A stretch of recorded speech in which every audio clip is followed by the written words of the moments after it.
Hey there guys, this is Obsidian Chill. Got another video for you today.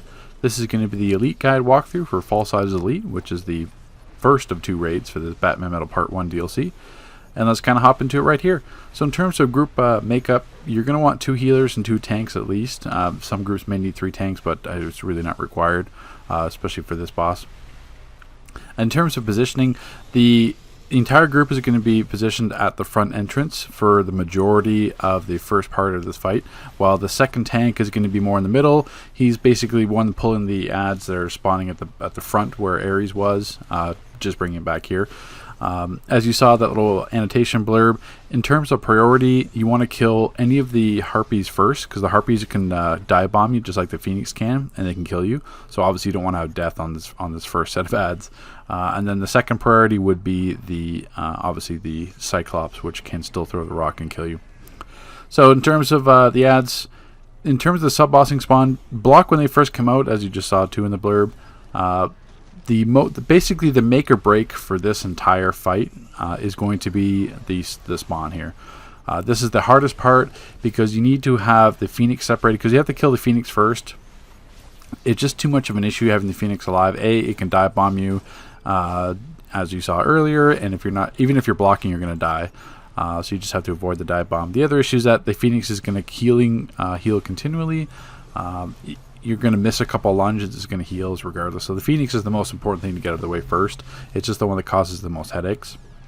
But the issue is that the Phoenix spawns on the same side as the Minotaur, and the Minotaur will shield the Phoenix so you can't do any damage. And then you can't kill the Minotaur, because if you DPS him, if you're not perfectly lunged each time on the Phoenix, then the Phoenix is going to heal the Minotaur, and once again just another headache. So the issue is that the Minotaur is a little bit tricky in terms of aggro. The issue is that when they're both beside each other, you kind of pay attention to the blurbs as they're going. There's just so much stuff to cover quickly at the beginning. But we'll get to that, but as you saw from the annotation. But yeah, as I was saying, the Minotaur is a bit trickier. You can't just simply just pull him. Like if you know, it's not as simple as just putting a lasso on him or putting a single taunt on. He's not going to come. He can get immunity very quickly. He goes through his phases where he does his hammer throw or blocks. Won't move. He's kind of scripted a little bit to go towards the Phoenix.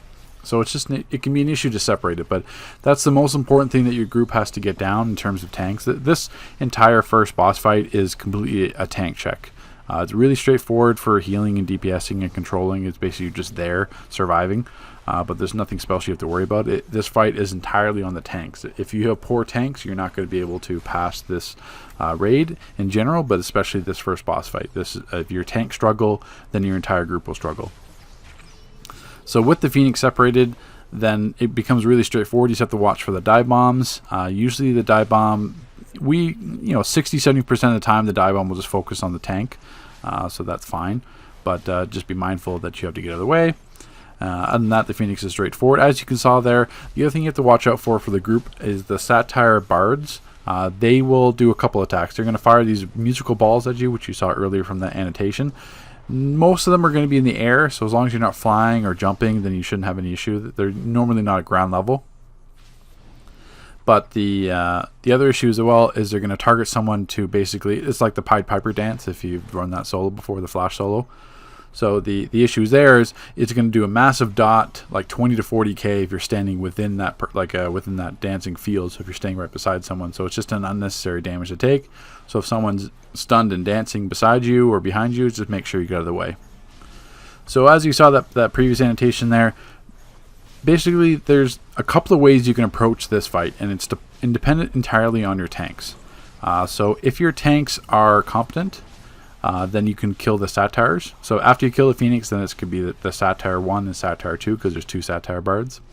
Because the Satire Bards are what present the greatest danger to not only the tanks, but to the group. So if they get stunned, if they're dancing, the balls will one-shot the tanks as well. They can one-shot any of the group members. So if they're doing balls in like a res, it can be hard. So it's just, the Satire Bards obviously present the greatest group danger to the group. But the other issue is that the Gorgon, if the other tank that's, so in this case, in the footage you're watching, it's Happy. So if Happy gets continually stunned by the Gorgon and encased by the stone drops aggro.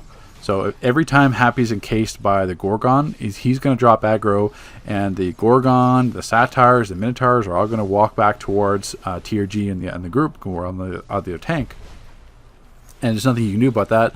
Then it becomes like a big mess because you've got the Minotaur close and shielding everyone. Then you've got obviously the Satyr and the Gorgon snakes right on top of the group, and they're doing their acid spits.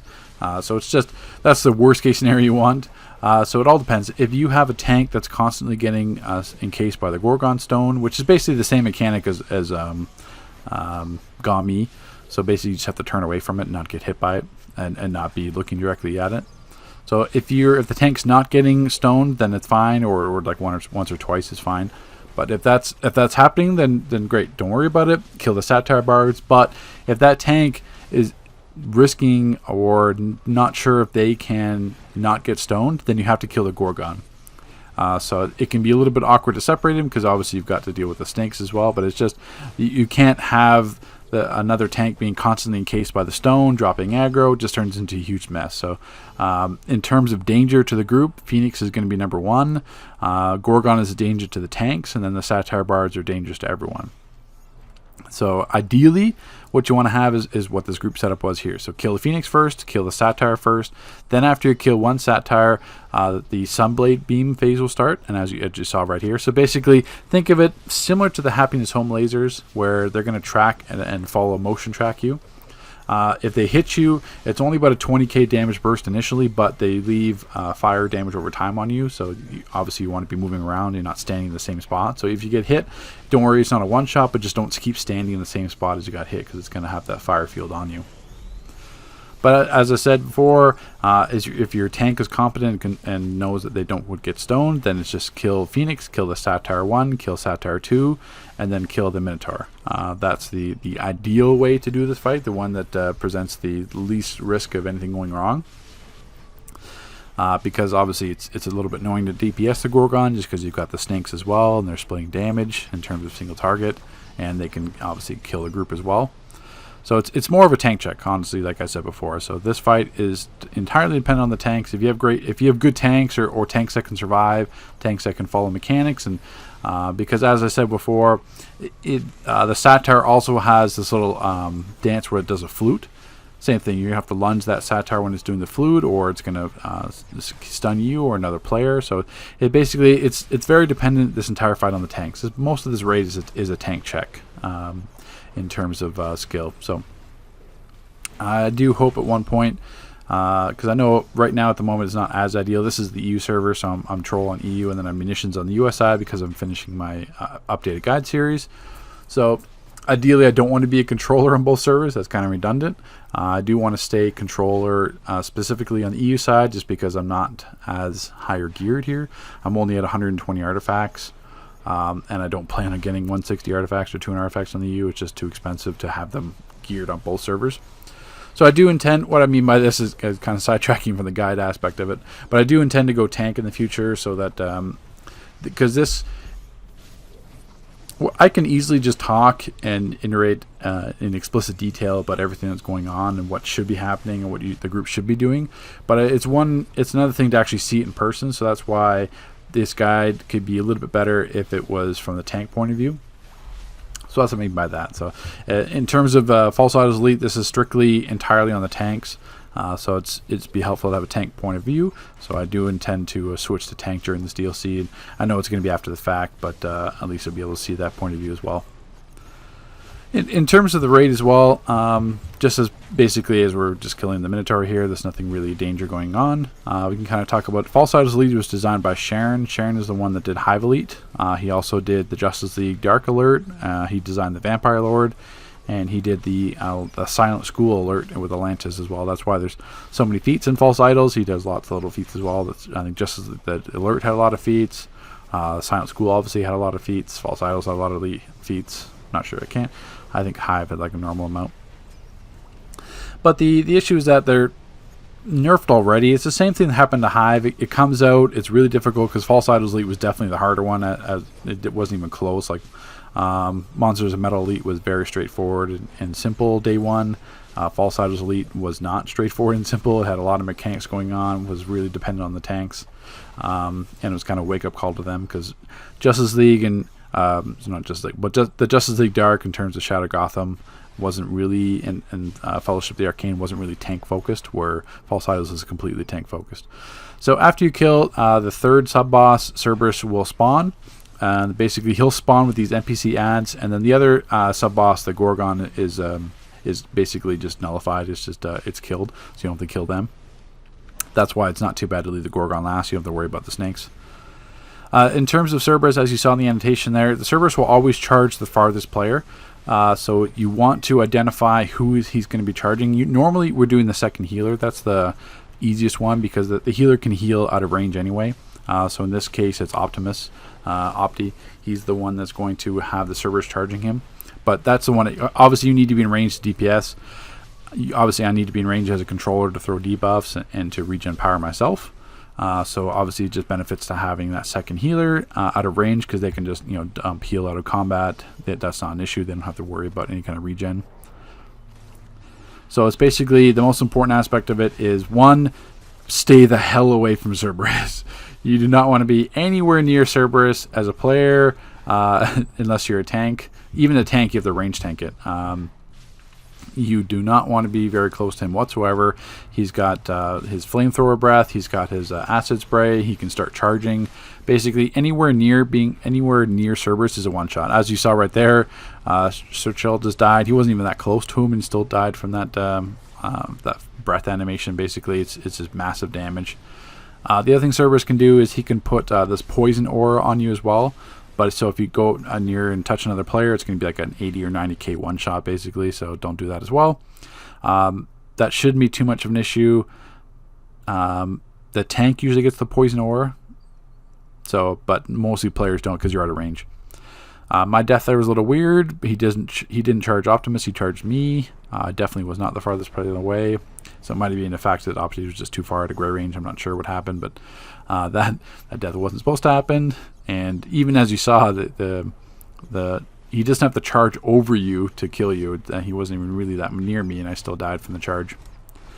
So in terms of the Cerberus fight, that's basically it. Like, you're gonna have the Sunbeam phase as my job as a controller. Ideally, I wanted to have a supercharge, Event Horizon for every Sunbeam phase.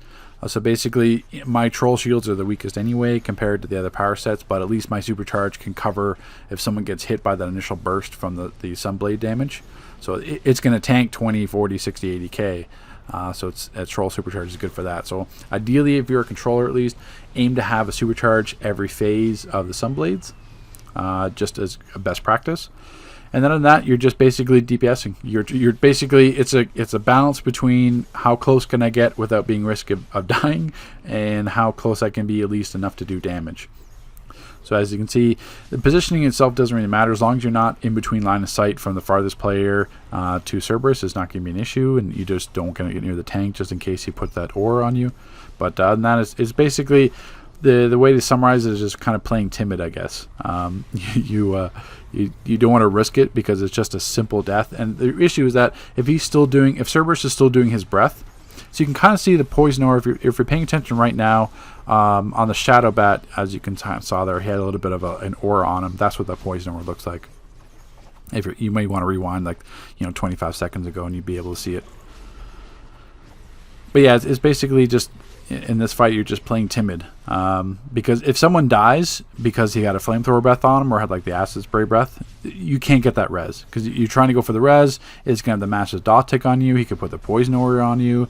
There's plenty of things that happen. It's just way too difficult to get a res in that space unless he's in the middle of a charge. So it just becomes an issue where you can't afford have a death in there because it's most likely going to be a down. And then unless you're rocking like a Lazarus Pit water artifact or anything like that, you're not going to get that revive. But yeah, it's a really interesting fight because it's got a lot of things going on at once in terms of the sub bosses, and obviously if you screw up on the sub boss, you have to start all over again, and it turns into kind of like that paradox wave aspect where it's a long fight to the sub bosses even before Cerberus comes out, and the sub bosses are definitely the harder of the two aspects of the fight compared to Cerberus. But in that, it's a really engaging fight. That's what's interesting. So even though we're used to the recycled aspect of the map design, obviously the Sunblades are different. There's a whole slew of mechanics going on. Obviously the bard, the satire bards have a ton of mechanics on them. You've got the Minotaur rock thrower, the Minotaur charges. You've got the Phoenix dive bombs. You got the Phoenix healing. So it's just so many things going on in this fight at once that makes it really engaging and really fun to have. And that's what makes this definitely the better of the two. It's just unfortunate that it was nerfed so quickly. It's just the case where I wouldn't say it's not so much listening to the wrong feedback. It's just that there was too much feedback that it was too difficult, and then Sharon had to make the changes. It's the same thing that happened in Hive, which is the drag. So basically, we'll pick this up again in the second boss fight, and that's going to be the first boss fight there. So once again, if you have any questions relating to this first boss fight, positioning, tactics, tips, put that in the comment section here, and let's kind of get to the second boss fight. Okay, so in terms of the second boss fight, it's the same group makeup with 2 healers and 2 tanks. You do have a choice how you want to approach this fight. Now, the choice is going to determine A, if you get the feet fire in the hole, which is what we're going for here, which is what we get as well, and how long it takes. So what I mean by that is soon you're going to see these lava magma creatures spawn. So basically the feed is basically you just don't allow any player to get hit by their explosion. Well, if you don't kill them, then you get the feed regardless anyway. The other thing as well is if you don't kill them, you get to save all that time DPSing them. So essentially we'll kind of show right there. So these eruptions spawn underneath you. It's the exact mechanic from Hive Elite where if you use Normal Strike, it has like the eruptions underneath you. Well, it's just a normal mechanic in this room. Also, you've got the steam jets right there, so you don't want to jump and fly up into them because you'll get killed again. And then eventually the lava phase spawns with the forge weapons as well. So basically, when these lava creatures spawn, as they are right now, the whole block, the tank just gathers them, which is at, in this case, tier G. So you have the choice. That tank can just hold them the entire time. There's going to be, I believe, 3 waves of them. Definitely 2. I think there's a 3rd wave at the end of them. But yeah, if that tank can survive with the magma creatures and just not die, then go for it. All you have to do then is worry about the tank on the living forge as well as the forge weapons. So if your group can handle that in terms of just killing all the forge weapons when they spawn, which you'll see right now, and the lava phase. So we'll touch on this right now. Lava phase, controller always pops a shield, healer pops a shield. Dive in with a shield, get the forges, because the forge weapons are proximity aggro. They're going to stay around the forges. A tank can't just pull them to the center. They resist stuns. You can kind of stun them with a chrono, but it's only going to last a couple of seconds. So ideally, you want to have either a healer shield or a controller shield, preferably both, or a personal shield if you're like a prec DPS running like an extra shield. Get the 3 forges. And then basically once you get those 3 forges, as you saw, the lava all disappeared. The forge weapons remain, so you have to kill them. That's the priority number 1, because they'll stay at each forge, and they do obviously massive damage. They're just annoying to deal with. So the most difficult aspect of this fight is going to be turning those forges. That's why some groups run 3 tanks, just to be able to guarantee the forge. If we're running a nature healer, which doesn't have a group shield, so if you're running like an electric healer or even like a sorcery, like any kind of healer, water not so much because water doesn't have a group shield, it just has Tempest Guard, which is going to be too weak. So a water healer could do it because then they could just Flood of Power and do that themselves. They could certainly do that because Flood of Power would be strong enough to get it. So it all depends on your healer group makeup. If you've got like 2 electric healers, then you're golden anyway. You're going to have group transducer for it, or like celestial, anything like that. Like you just need shields to be able to get that forge, because the forge weapons are going to attack you as soon as they spawn, and it's going to be too difficult without a shield, or you'll just die without a shield. So that's the main point, is just having either like a troller shield, personal shield, or healer shield to get those forged. Once you turn the cogs, then the lava disappears, because if you leave the lava out, then it's just way too much damage over time and you're just going to end up dying. So that's why you have to prioritize that phase. So in this one, you're just going around and killing all the forge weapons. They'll keep spawning, not keep spawning, but they'll be spawning each forge. So once they're dead, then you go back to the boss, or in this case, you would just switch to the lava creature. So if your other tank can handle all those magma creatures themselves, then you would switch to it and kill the magma creatures. The difference is about 6 to 7 minutes, basically. I've done it both ways. This fight, I think, was like 7 minutes with us getting the feet and just ignoring them. I think if you kill every single wave, it's like 13 or 14 minutes. So then that's obviously the safest way, because then all the ads are dead. But obviously, if your tank can manage it, then you save a lot of time and you guarantee the feat basically, because you can get the feat other ways. It's just this is the simplest way, because the explosion proc happens near instantly. There's not a lot of time to react to it, so especially it's difficult for the tank because you can't really stun them. So once the DPS kills them, if the tank is anywhere near them, then he could get hit by that explosion proc and the feat's ruined. So obviously, if you don't kill any of the ads, then you guarantee the feat regardless. So it's just, and this is the fastest way to do it. So in terms of the quickest way to do this fight, in terms of this group setup, is going to be this way, with having the other tank take all the magma creatures. So you will get two, there should usually, sometimes it bugs out, but there should be 2 waves of the lava and the forge weapons to turn the cogs. Usually there's 2 per fight. Depends on your damage, if you can kind of force them to skip that phase, or sometimes the lava bugs out. It happens. It's happened to me. And then you have the magma creature spawn at health increments as well, and at that point you're just burning. So basically now obviously you can see the forge weapons are out, but the lava's not out, so it's now the lava eventually spawns. So it's the same thing. Get the cog. The cog is the #1 priority. So get the shields, turn the cogs. At this point, you can either kill the forge weapons or kill the forge weapons and the boss, because as you can see, living forge is at like 5% health. It's all dependent on your group. If you feel like your group can survive, then you can focus fire the living forge. We basically just kill the forge just from splash damage. So it's just really dependent entirely on your group's communication, your group makeup. Once again, it's a tank check. So if the tanks feel like they can survive and carry the instance, then you don't want to worry about it. Then you just basically stay. The one tank can tank all the forge weapons and the living forge, and the other tank can tank all the magma creatures just off to the side.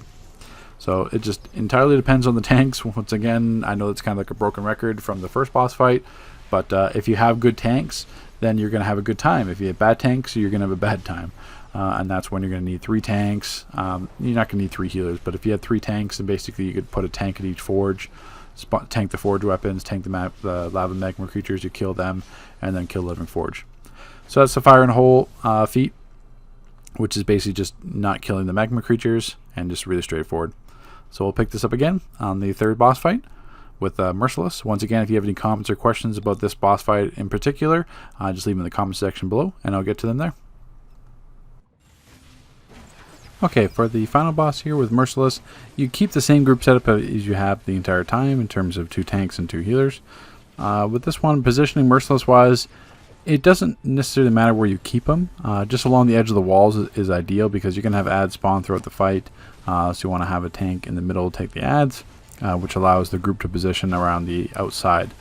The main things you want to avoid is see those purple lightning strikes. Basically, if you get hit by one, they'll turn you into a skeleton, as well as there'll be arc lightning damage towards the players around you, and you'll be hard stunned. So it's not going to kill you, it's not going to one-shot you, it's just annoying, and it goes towards the feet as well. So it's just one of those things where ideally you just want to ignore it.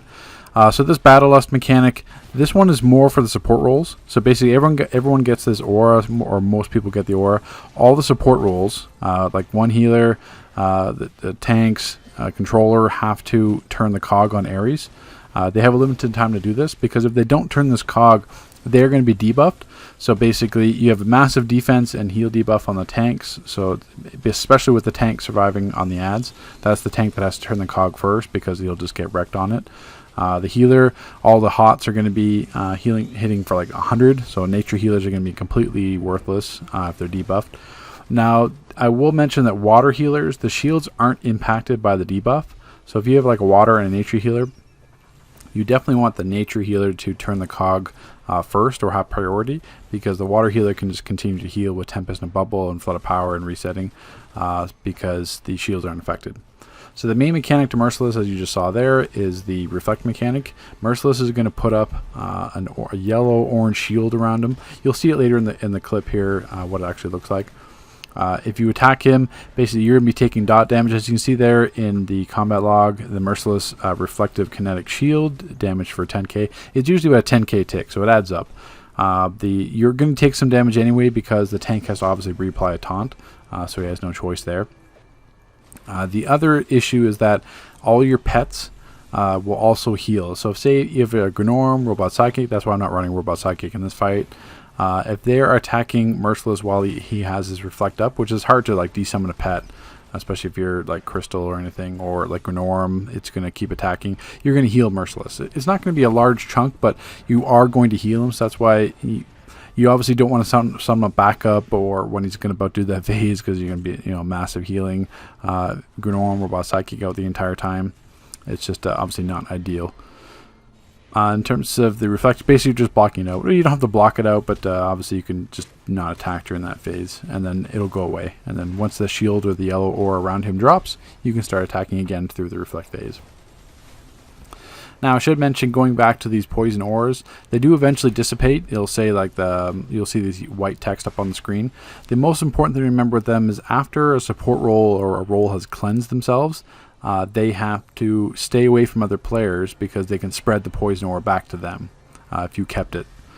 So the other main mechanic here is basically when you go to that bow down phase, which you just saw here. So basically, as you're bowing, just have to hit mouse buttons. I think was it tap square on a controller. But you want to actually do that. You can't ignore it. And then basically once you complete that phase and stand up again, just hit the whole block, because it'll be a one shot if you don't. As you saw there, it takes everyone down to like 20% health, and that's through block. So that's going to happen periodically throughout the fight. Obviously you can't miss it because you'll be banged down. The unlucky thing is if you're caught in that bowing down phase when you have the purple lightning strikes underneath you. See, as you can see the circle there, that's what the reflect shield looks like. Sorry to interrupt there. But yeah, it's not ideal there. The other thing I want to mention as well, he has two mechanics, where it's an anti-supply drop and anti-orbital mechanic. So the anti-supply drop mechanic's right there. If you drop a supply, Merciless, no matter what, will lunge the supply drop. So obviously that's not ideal. The anti-orbital mechanic is if you hit him with an orbital, he goes into that massive one-shot phase where everyone saw that after he does the bow down. So you do have the option at the beginning of the fight, everyone can drop their orbitals, and because then everyone can block it out. Obviously, it's a communication thing. You can't it's just like Terra and Hive Elite, same similar mechanic. You can't be dropping orbitals on Terra because you'll have the eruptions happen. You can drop orbitals on the adds. That's not effective. As long as you don't hit the Merciless with the orbital, then it's not going to apply the damage proc on it, the orbital mechanic. So it goes through the mechanic reflect phases a few times. You're also going to have these Olympian ads spawn. When the Olympian ads are out, you want to prioritize either the Striker, which is the Bowmaster, or the Menders. The Menders are going to heal. So it's the same thing as like from Machine with the B-bot, not the B-bot, the other bots that would heal. So same thing, you want to prioritize them when they're out to kill the ads, and then going back to Merciless. So it's, the final fight here is really straightforward. There's a lot of mechanics to deal with, but same thing. It's Merciless prepares devastating attack. That's because someone used an orbital strike and hit him, and now we're just block that out, and that's it.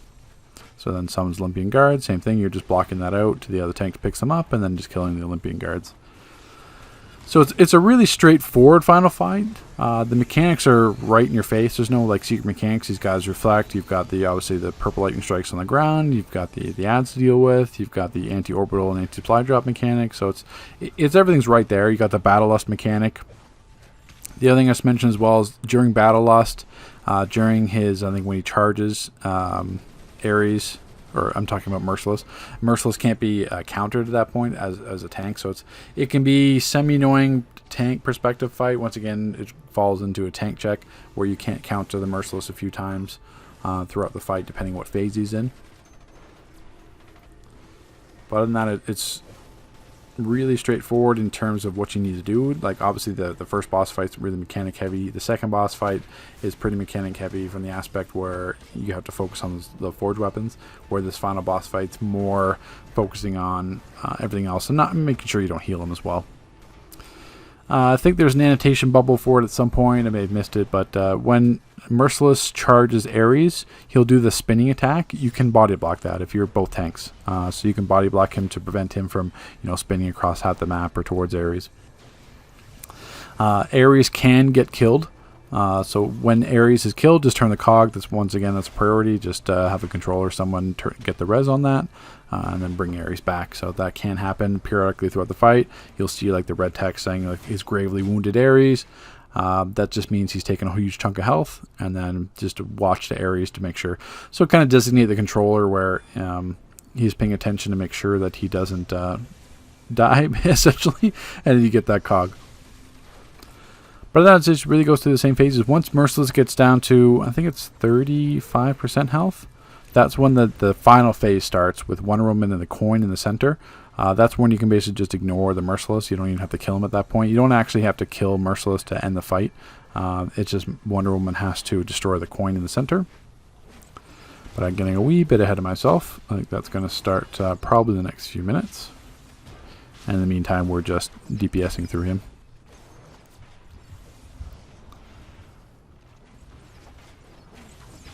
Yeah, same thing. It'd be protect Ares from Merciless. As you can see, the Merciless is spinning. You can body block it. With one tank, you can kind of do it, but he's still going to push back that tank, where ideally you want two. Because the other tank's not really doing anything at that point. He's just sitting around because the ads aren't out. And I'm sure at some point you could solo tank this as well.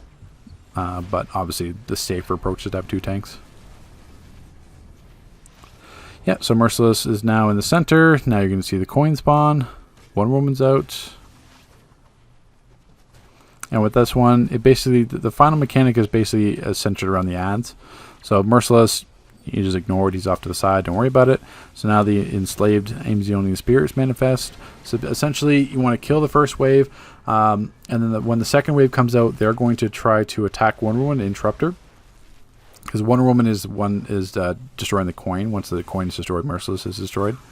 So obviously you don't want them attacking Wonder Woman, so it's just focusing on the ads and just keeping them separate. Ideally, if you're a controller, you don't want to stun these, because the same thing, once they resist stuns, they're going to keep walking towards Wonder Woman. They can't really be continually pulled back. So if you're a controller, just be mindful of that. You're not spamming stuns on them, because if you're spamming stuns, they're going to resist, and then you're stuck DPSing them. So it's, if you have a good DPS burn in your group, then it's not as much of an issue. So we got killed the first wave there. Now the second wave is going to come out. Now it's the protect Wonder Woman. So as you can see here, she's destroying the coin. You have that little cog up above her head with the shield icon. So then all you're doing is just killing ads. Separate the ads, kill them, and then eventually Wonder Woman will destroy the coin, and then the fight ends. I believe there's a way in Elite. It doesn't really matter. I think there's a feat for normal, or even Elite. You might be able to kill the Merciless before Wonder Woman destroys the coin. It's just, I think that's a feat normal, but it's not a feat directly tied to Elite.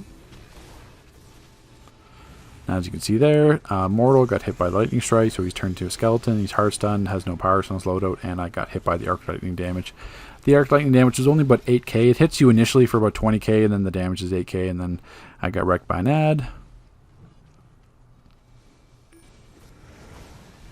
So it's not like the skeleton's going to kill you, it's just going to annoy you.